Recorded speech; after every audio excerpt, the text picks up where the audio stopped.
Well, in the north... Hello. That's how we do it. Is she posing for you? No, don't come here. You just drank some of the superfood liquid stuff. They stink. How are you, Leia? Okay, Leia, it's my turn. Come here, come here. Good girl. Now you can go. Now, you want to do the same with me? No? You don't? No, bugger you. Anyway, what we're talking about here, see these seeds? I'm all about self-germinating plants, folks, and there's a couple of things you've got to keep in mind when you go down this path. Because yesterday I spoke about, leaving the plant to go to seed, flower and seed on the plant in the garden and allowing it to drop down, or you crack over the flower head like I did with these leeks and onions, and they were sitting just above the ground like that, and all the seeds fell out. Now, if you don't want that to happen, and the reason why I say that, because some people want to have a bit more orderly approach to their garden rather than this field of carrots that we got here. See, it's like a carpet here. These are all carrot seeds, nothing else but besides carrots. And we've got some large ones that have taken off and a lot of babies spreading throughout.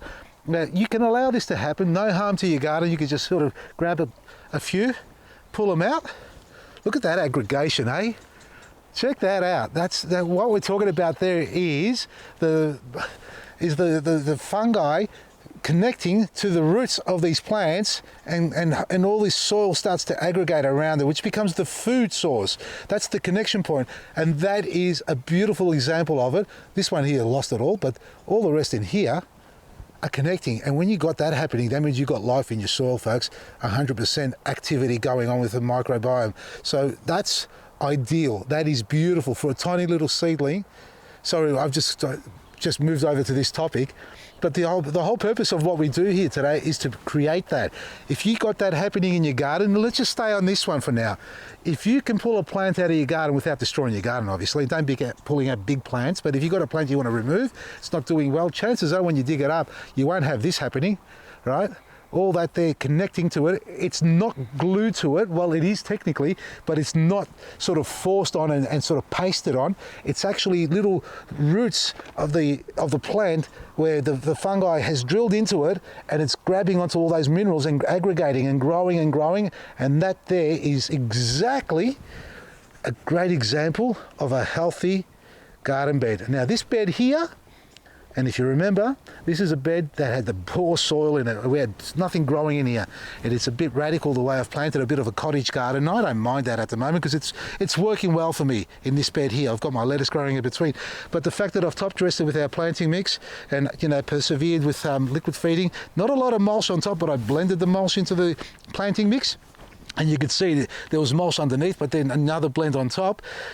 I'm getting this, and it's working. So while the roots are really shallow, they're sitting in the fresh stuff on top, and it's populating. And as it grows, hopefully we get more penetration down below, and we'll get all these seedlings developing, and they're giving you a quality, healthy plant because there's life in the soil. Love it.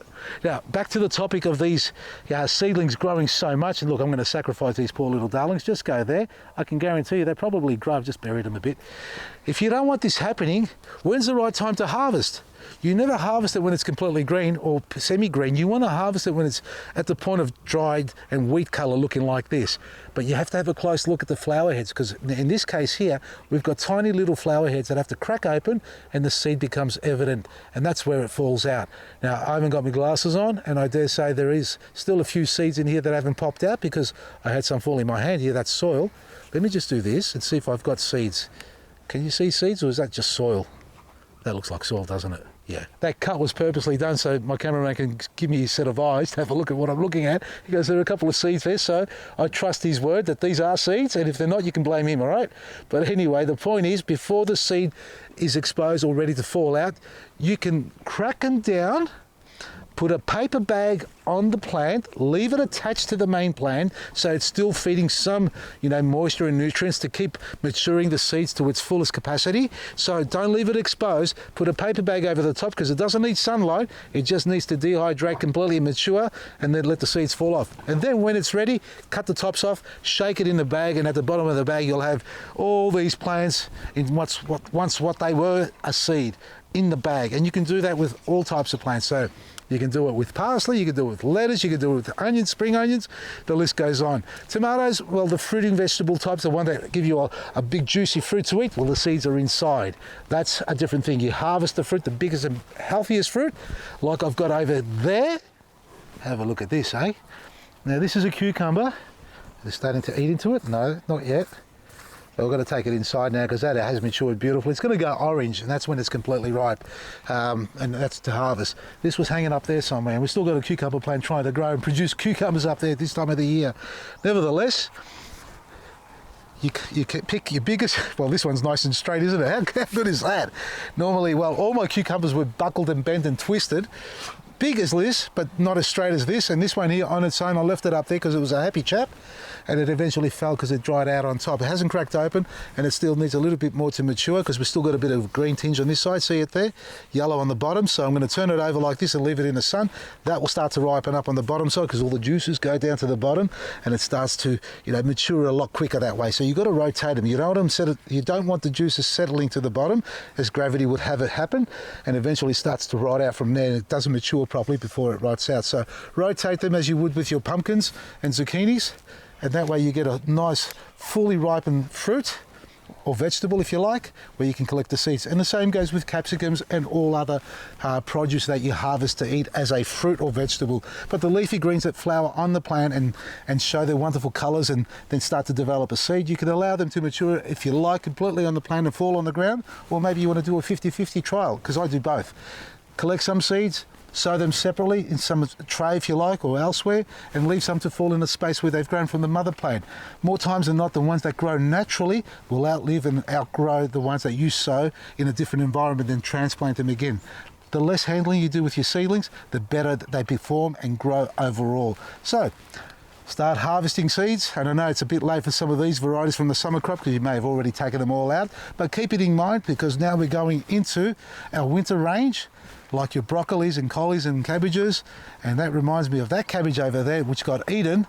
Let's finish there before we say goodbye. This got eaten a couple of times by the sheep, but look, it's bounced back, it's still pushing on. Have a look at that. That was a cabbage head at the bottom.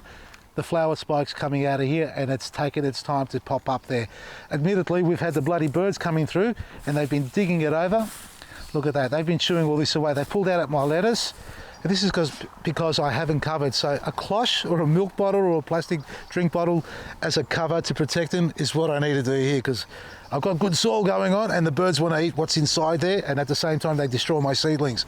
So you can seed almost any plant you have in your garden, provided it's an open pollinator or an heirloom variety, not a genetically modified plant, because sometimes they may revert to one of the two parent plants. So you may start off with what seems to be a broccoli and end up with a rape plant the next season. So do your research on that, get quality seeds, and when you do grow your own plants and they are healthy, keep the best of the best out of that and the seeds, and then allow some to germinate, and then you'll never need to buy a seedling again. VasilisGarden.com. If you're in Queensland, folks, I'm just going to remind you again, the Queensland Garden Show on July the 11th, 12th and 13th. We're going to be up there just like we did in South Australia with Theberton. We set up there as a pop-up. Initially, we did the pre-orders so we can get out there and get you to meet you, come down for those who love our products. And we want to do the same in Queensland, which means we're going to do an R&D with you guys. So if you're really keen on our products, you can shop online and you'll be able to collect it at the showgrounds when we're there.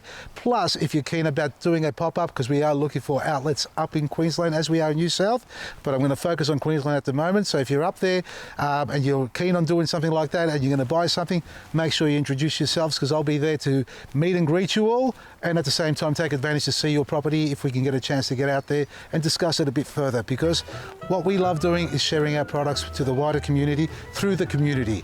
Not just from garden centres, we love to support them as well, but we really want to look after you guys and the home. So families across Australia, we're all doing it tough. We've got something that we can offer you guys in return for you giving us a bit of space on your property to provide the products and goods directly to the door or closer to your neighbours. VasilisGarden.com. From me, Vasili, Maresi.